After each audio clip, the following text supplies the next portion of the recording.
Just এটা মানে tomato ক্ষেত লাগিয়েছে এখানে, ওই যে জল দিচ্ছে পাহাড়ের বুকে এরকম টমেটো ক্ষেত, সেখানে এই টমেটো খাওয়া শরীরের পক্ষে একটা ভীষণ উপকারী। কারণ আমরা কলকাতায় যা খাই তাতে ম্যাক্সিমাম তাতে সার দেওয়া থাকে, কোনোটাই একদম পিওর মাটির নয়।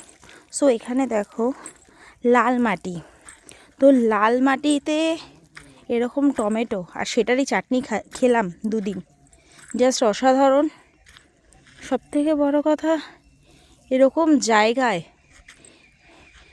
সামনে পাহাড়, রিসর্ট প্লাস টেন্ট, তারপরে সবজি ক্ষেত, অসাধারণ। কেউ যদি পুরুলিয়া ঘুরতে আসো, পলাশভ্যালি রিট্রিটে এসো, এই ঠিক অ্যাটমসফিয়ারটা এটাই পাবে।